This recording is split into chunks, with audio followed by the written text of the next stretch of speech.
అందరికీ నమస్కారం. ఆంధ్రమాత ఆహారాన్ని కూడా అమ్మలా భావించే గొప్ప సంస్కృతి అండి మనది.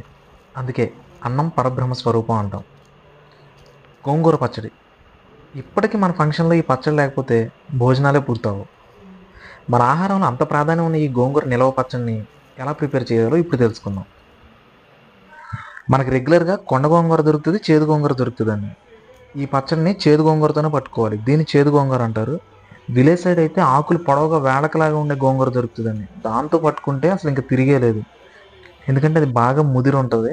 సో పచ్చడి బాగా వస్తుంది అనమాట.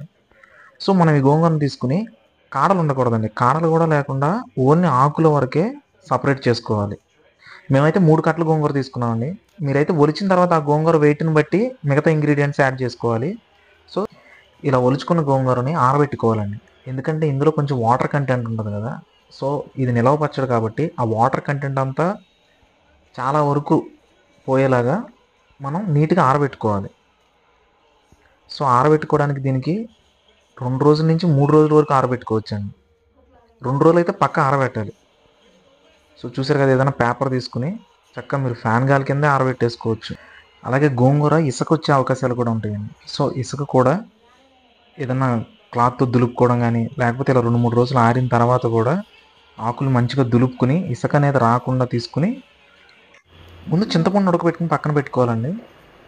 చింతపండు కేజీ గోంగూరకి ఒలిచిన తర్వాత కేజీ గోంగూరకి 1/4 కిలో చింతపండు పడుతుందండి. సో చింతపండులో నీళ్లు పోసుకుని ఉడకబెట్టుకోవాలి. చూసారు కదా, మనం పులిహోరలో పులుసుకైతే ఎలా అయితే ఉడకబెడతామో అలా దగ్గరకు వచ్చేలాగా ఉడకబెట్టుకుని ఈ చింతపండుని కలుపుకోవాలి. మనం మామూలుగా అయితే పచ్చళ్ళకి పచ్చికారం వాడుతుంటామండి. అవి ఎండుమిరపకాయలతో పడతాం కదా.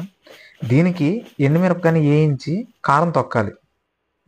కేజీ గోంగూరకి 1/4 కిలో ఎండుమిర్చి పడుతుందండి. సో ఈ ఎండుమిరపకాయలని 2 ముక్కలుగా చేసుకుని 2 గరిటెలు ఆయిల్ వేసుకుని వేయించుకోవాలి. చక్కగా వేయించుకోవాలండి, మాడిపోకూడదు. కరెక్ట్గా వేయించుకోవాలి. వీటిని మిక్సీ జార్లోకి తీసుకుని మెత్తగా పేస్ట్లా పట్టుకోవాలి. మిరపకాయలు ఆయిల్ వేసి వేయించాం కాబట్టి పేస్ట్ లాగా అవుతుందండి.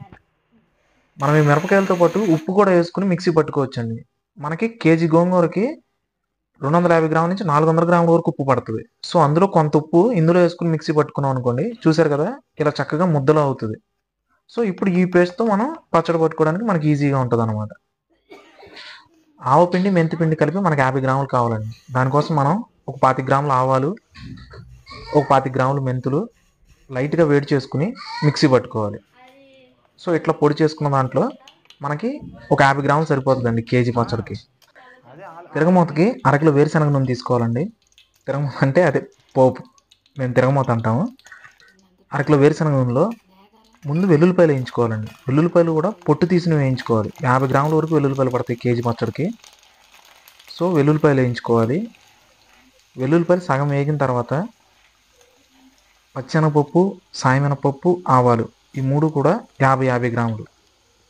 కేజీ పచ్చడికి 3 50 గ్రాములు పడతాయి. ఇవి కూడా దోరగా వేగిన తర్వాత 8 నుంచి 10 ఎండుమిరపకాయలు వేసుకోవాలండి.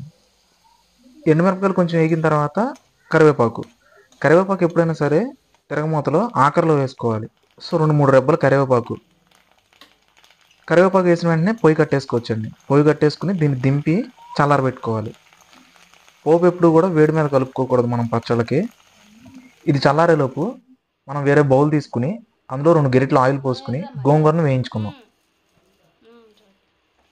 చూసారా, గోంగూర నేను 2 రోజుల పైన ఆరబెట్టాను. సో చక్కగా వడిలిపోయి అందులో ఉన్న వాటర్ కంటెంట్ అంతా కూడా మ్యాక్సిమం పోయింది. ఇప్పుడు వేయించుకుంటున్నాను. మీకు ఆయిల్ సరిపోయినట్టు అనిపించకపోతే ఇంకో గరిటె వేసుకుని అయినా సరే గోంగూరను కింద నుంచి పైకి తిప్పుకుంటూ వేయించుకోవాలండి. చూసారా, ఆయిల్లో వేగిన తర్వాత గోంగూర ఇలా దగ్గరకు వచ్చేస్తుంది. సో ప్రతి ఆకు కూడా ఇలా వేగాలి. ఇలా వేగిపోయిన తర్వాత మాడకుండానే దీన్ని దింపేసుకుని చక్కగా వేరే గిన్నెలోకి కానీ ప్లేట్లోకి కానీ తీసుకుని అట్టు పెట్టుకోండి. మన పాత వంటకాల్లో రుచి అంత అద్భుతంగా రావడానికి సగం కారణం రోళ్ళలో రుబ్బటమేనండి. సో ఈ పచ్చడిని కూడా మనం రోట్లోనే నూరుకుంటున్నాం. ముందుగా క్లీన్ చేసుకున్న రోల్లో ఉడకబెట్టుకున్న చింతపండు వేసుకోవాలి. కేజీ పచ్చడికి మనం 250 నుంచి 400 గ్రాములు ఉప్పు కావాలని చెప్పుకున్నాం కదండి. ఆ ఉప్పులో మనం కొంచెం ఉప్పు మిరపకాయల్లో వేసుకుని పట్టుకున్నాం. సో మిగతా ఉప్పు ఈ చింతపండులో కానీ ఇప్పుడు వేసి నూరుతున్న దాంట్లో కానీ వేసుకుని మొత్తం 250 నుంచి 400 గ్రాముల ఉప్పు అంతా ఇప్పుడు ఇందులోనే ఉంది. సో దాంట్లోనే వేసుకుని నూరుకోవాలి. ఇదంతా కలిసేలా నూరుకున్న తర్వాత మనం వేయించి పక్కన పెట్టుకున్న గోంగూరని ఇందులో యాడ్ చేసుకుని నూరుకోవాలి. సో గోంగూరను కూడా ఇందులో వేసి ఆ కారము, చింతపండు ఇవన్నీ కూడా కింద నుంచి పైకి గరిటెతో తిప్పుకుంటూ నూరుకోవాలి. చూసారా, గోంగూరలో ఉన్న ఆయిల్, చింతపండులో ఉన్న వెట్నెస్ ఇవన్నీ కలిసి పచ్చడి ఎంత నీట్గా తయారైందో. సో ఇందులో మనం ఆల్రెడీ పిండి కొట్టుకుని పెట్టుకున్నాం కదా, 50 గ్రాముల వరకు మెంతులు, ఆవాలు కలిపిన పిండి. సో దీన్ని కూడా వేసుకుని నూరుకోవాలి. చక్కగా కింద నుంచి పైకి కలిసేలాగా తిప్పుకుంటూ నూరుకోవాలండి. అంతేనండి. అంతా కలిసిపోయిన తర్వాత పచ్చడి మొత్తాన్ని వేరే గిన్నెలోకి తీసుకోవాలి.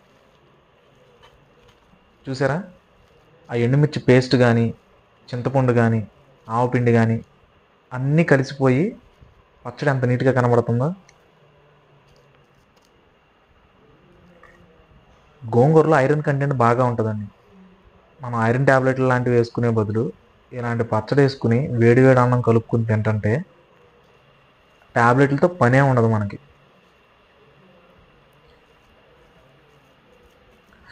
పచ్చని తిరగమూత వేయకుండా ఇలాగే తినేసినా కూడా చాలా టేస్టీగా ఉంటుందండి. కానీ ఆల్రెడీ తిరగమూత వేసుకుని పక్కన పెట్టుకున్నాం కదా, సో దాన్ని కూడా కలుపుకుందాము. చెప్పాను కదా, తిరగమూత పూర్తిగా చల్లారాలండి. చల్లారిన తర్వాతే కలుపుకోవాలి.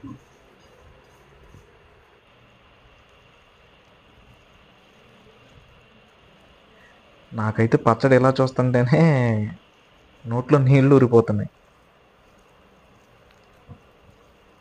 కేజీ గోంగూరకి అన్నీ నేను చెప్పినట్టే యాడ్ చేసుకుంటే టేస్ట్ కరెక్ట్గా వస్తుందండి. పచ్చళ్ళకి ఎప్పుడైనా సరే ఉప్పు, పులుపు, కారం ఈ 3 కూడా కరెక్ట్గా ఉంటేనే ఆ రుచి. సో ఇప్పుడు పొడిగా ఉన్న డబ్బాలోకి ట్రాన్స్ఫర్ చేసుకోవాలి. తెలుసు కదండి, ఎప్పుడైనా సరే పచ్చళ్ళు, నిలవ పచ్చళ్ళని పొడిగా ఉన్న డబ్బాల్లో వేసుకుంటేనే మీకు ఎక్కువ కాలం నిలవ ఉంటాయి. సో వేసుకునేటప్పుడే చక్కగా పొడిగా ఉందో లేదో చూసుకుని పచ్చడిని వేసుకోవాలి. పచ్చడి 8 నెలల నుంచి సంవత్సరం వరకు కూడా అలాగే ఉంటుందండి. సో మీరు ఎప్పుడైనా సరే మంచిగా వేడివేడి అన్నంలో నెయ్యి వేసుకుని ఆంధ్రమాత గోంగూర, వేరే కూరలతోనే పని ఉండదు. సో చూశారు కదా, పక్కా కొలతలతో పచ్చళ్ళు అనే సిరీస్లో ఇంకొన్ని పచ్చళ్ళు కూడా ఎలా చేయాలో అన్ని డీటెయిల్గా ఎక్స్ప్లెయిన్ చేస్తూ వీడియోలు పెట్టాను. సో నా ఛానల్ని సబ్స్క్రైబ్ చేయండి, ఈ వీడియోని లైక్ చేయండి. మీకు ఏమైనా డౌట్స్ ఉంటే కామెంట్ సెక్షన్లో మెన్షన్ చేయండి. Thank you.